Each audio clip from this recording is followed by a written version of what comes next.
Hello everyone. The US Championship has reached its halfway mark, and I'm happy to say that there's a lot of excitement by now. Sam Shankland won against Akobian, so he is now in clear first. They were sharing first place, and there were other exciting games as well. And what's I believe the best thing about the tournament is that Magnus Carlsen and Fabiano Caruana are battling, even though they're not playing the same event. And Magnus had an astonishing victory at the Gashimov Memorial yesterday.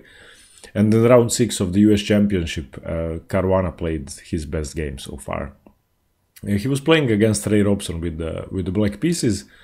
And of course, this game is special. I believe it's special not only because of chess, but because of psychology and because of the bluff that Caruana managed to pull off, which I'm sure wouldn't have been successful had he been a weaker player, and Ray Robson would have called the bluff if I was playing him, or if perhaps even Varuzian Akobian was playing him. But Caruana he feared, and you could see that. Ray Robson played e4, we have e5, knight f3, knight to f6 by Caruana, the Petrov, his signature defense, or the Russian defense. Ray Robson goes for knight e5, we have d6, knight to f3, knight takes e4, and now the most common plan for white is to play d4, and after d5, bishop d3, knight to c6. This is a common opening, but Ray Robson goes for knight to c3, which is slightly more passive for white, and it lets black equalize easily, or not easily, but easier than if he were to play d4.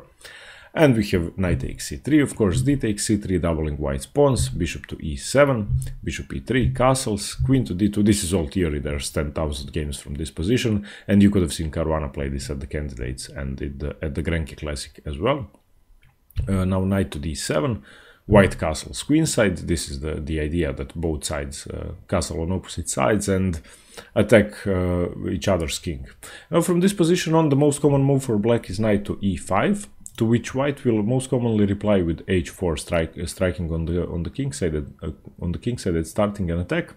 But there's always a possibility that white could take, and that would lead to an exchange of queens, which Caruana definitely didn't want, because he was in second place with half a point behind Sam Shankland and Var Akobian, so he had to win in order to stay on top of the leaderboard. So he played c6, which isn't bad, it's solidifying his position. And by the way, I should point out that I'm absolutely certain this was his preparation, because a move he played a few moves from now is, I think he had to prepare it with an engine. Okay, now Ray Robson plays king to b1, getting his king to some more safety, d5, c4, trying to strike in the center, but now knight to b6, cd5, knight d5, bishop to c4. And now from this position on, there's only two games. The highest rated one is MVL versus Enishgiri, in which Enishgiri played bishop to e6. And this is a normal move, because white is of course threatening to take a pawn. Bishop takes, c takes, queen takes, rook takes. And of course black would be a pawn down. The other idea which I was looking at in this position after bishop to c4 was simply, why not knight e3, because of course the queen is defended twice. But that actually gives white a huge advantage, and I probably would have lost this game, because I think I would have taken the bishop pair. Because after queen e3, queen to c7, of course the queen was attacked along the d-file, knight e5, white has a lot of initiative, and if you try something normal, such as bishop to f6, then knight f7 works, and white has a huge edge. What Caruana played is neither of those moves, and he actually made a pawn sacrifice, which looked dubious at start, I have to say.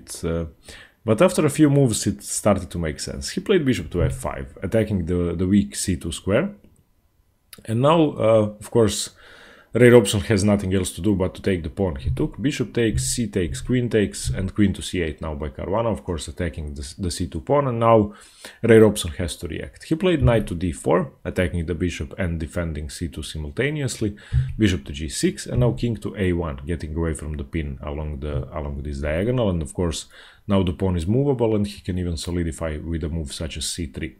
Now we have rook to e8, not playing rook to d8. This was actually discussed a lot during the live commentary by Yasser Seiravan, and they agreed that rook to e8 is best for some reason. I think I would have played the tempo, but I don't know. Rook h to e1, challenging the e file as well. bishop to f6, and you can now already see, okay, black is a pawn down, but the compensation is very clear and it doesn't have to be pointed out, I think.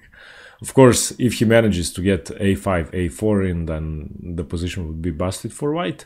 And at the same time, even though he is a pawn up, Ray Robson doesn't have an attack yet. And show me a plan of attack. I mean, neither square around black's king is even remotely weak. The rook's okay, they are developed. All the pieces are very well developed, but there's no attack. So I think this was Caruana's preparation, and he must have prepared it for the candidates and only now gotten to play it. Same as if you remember the game he played at the candidates where he played g5 in the exchange Roy Lopez, which was a complete novelty. I think this was the same thing. I think bishop to f5 was preparation, and it's a novelty in this position. It has never been played. So a novelty at move 13 in one of 4 most popular variations of the Petrov. That's huge preparation.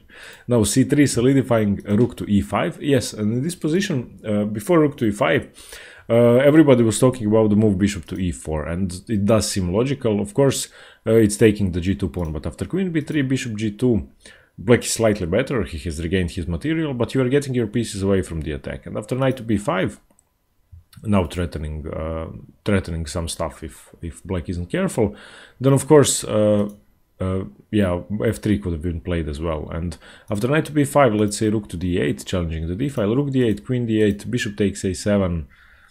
I'm not sure that black has that much, and I think I would rather have white's position now. Of course, after bishop g2, white could have also played f3, and that would force the bishop to go to h3, and now we have to reroute your pieces to start an attack again.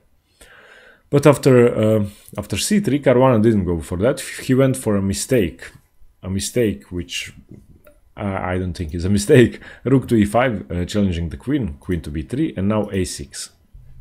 And from this position on, you can see that he is planning to start an attack, and the rook is ready to come to a5, he's ready to play b5, the bishops look menacing, white's rooks aren't doing anything, the bishop on e3 is useless, and now he played bishop to f4, chasing the rook away, rook takes e1, rook takes e1, and now queen to d7.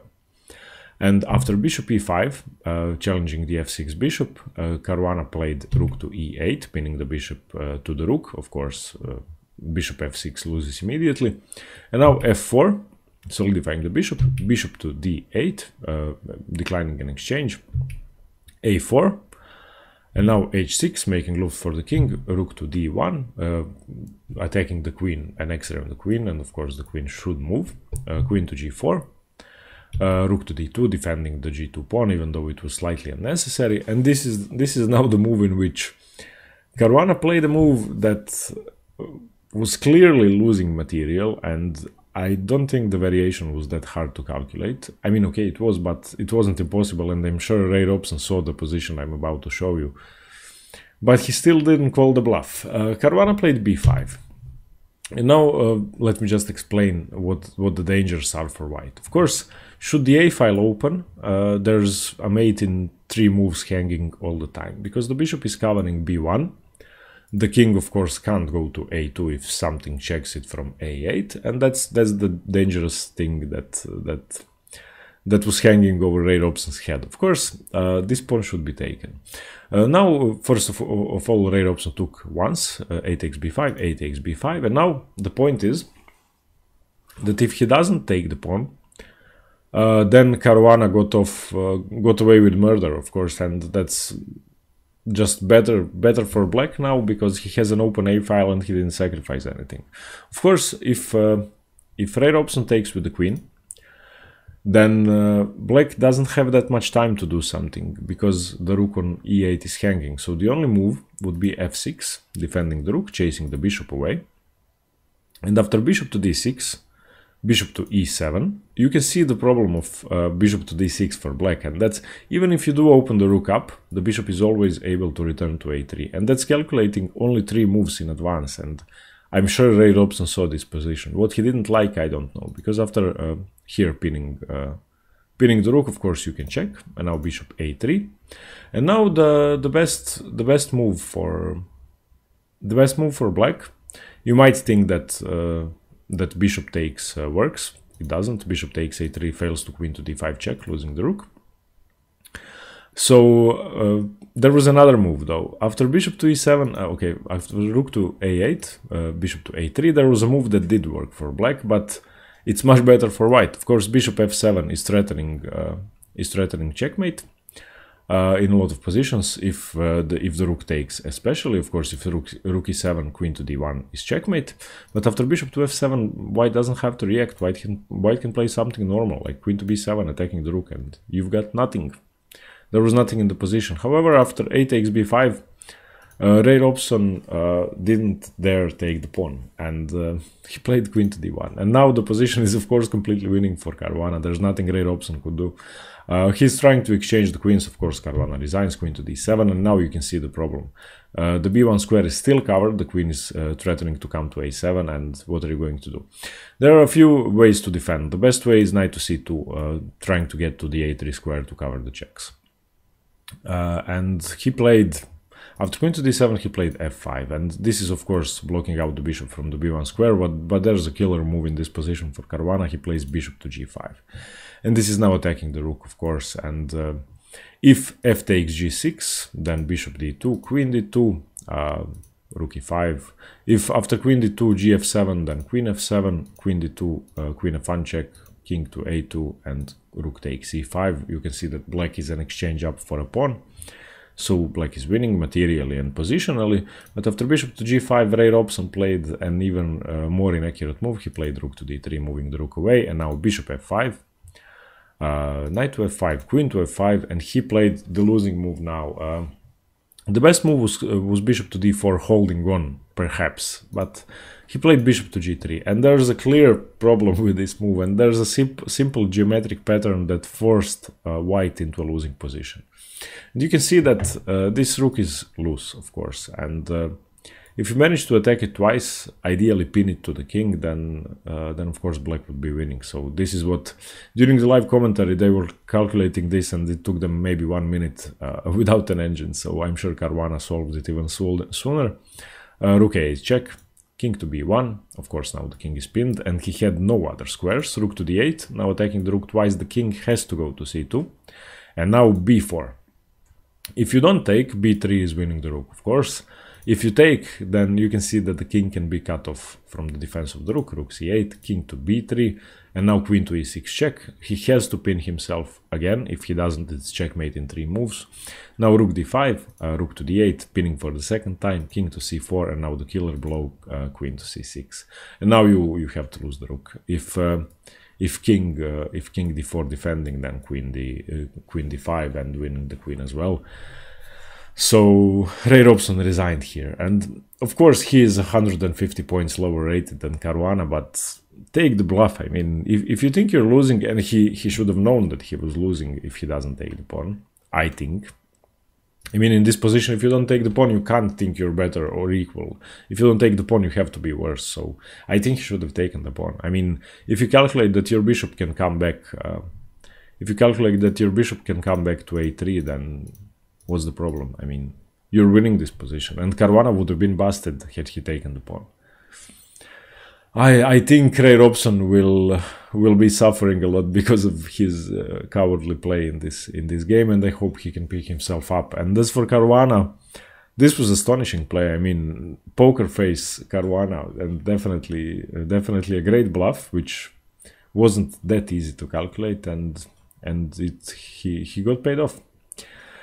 Okay, everybody, thanks very much for watching. I hope you like this exciting 31 move brilliancy by Fabiano Caruana in the US Championship, and stay tuned for more chess. Thanks very much. Bye. And sorry, it's not 31, it's 39 move brilliancy. Thanks very much. Bye.